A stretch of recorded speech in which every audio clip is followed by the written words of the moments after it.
Curious George, curious little monkey. Here he comes, he's always on the go. Curious George, the curious little monkey. Where's he going? We'd all like to know. Curious George goes tomato picking. George, said the man with the yellow hat, how would you like to eat tomatoes and sweet corn for supper? Let's go to the Gordons' farm and get some.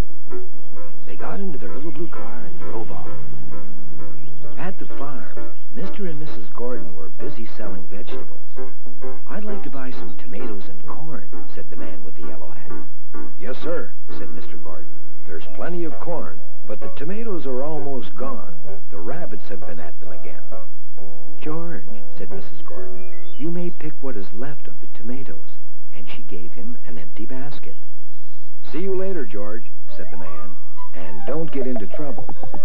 George went over to the vegetable garden.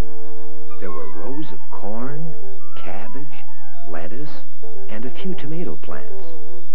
He picked the last tomato off the vine, but the basket was only half full. There was another basket full of tomatoes on the ground. George put down his own basket and picked up the full one. What luck! You put that down, shouted a woman. I picked those myself. George dropped the basket. Tomatoes splattered all over. Oh no, cried the woman. I need those for dinner. I'm going to tell Mr. Gordon about you. Nearby was a wheelbarrow full of corn. George jumped onto it, but he was too heavy. The wheelbarrow tipped over, dumping all the corn. Hey, yelled a man, look at that mess. It was time for George to get away. He ran to the cabbage patch and ducked behind the biggest cabbage. Now he was safe. But something was tickling him. He looked down and saw a little white rabbit with pink ears. George liked rabbits. He smiled, and the rabbit smiled back. Then they started to play. They hopped over the rows of cabbage, zigzagging back and forth, back and forth. Suddenly, George heard voices.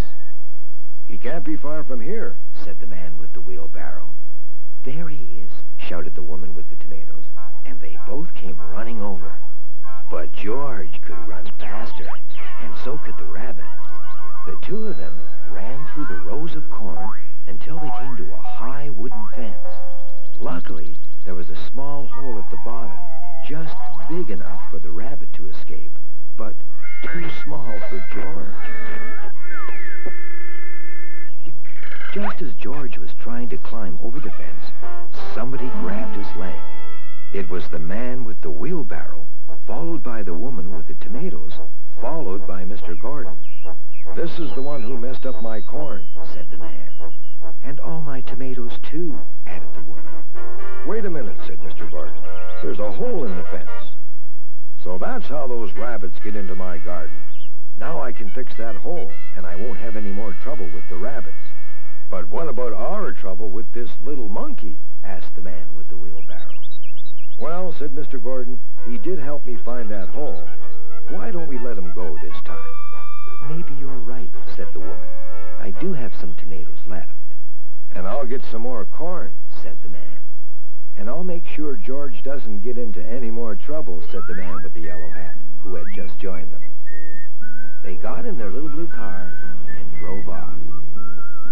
Are there any tomatoes left for us? Asked the man. George held up a big one. Just enough for dinner.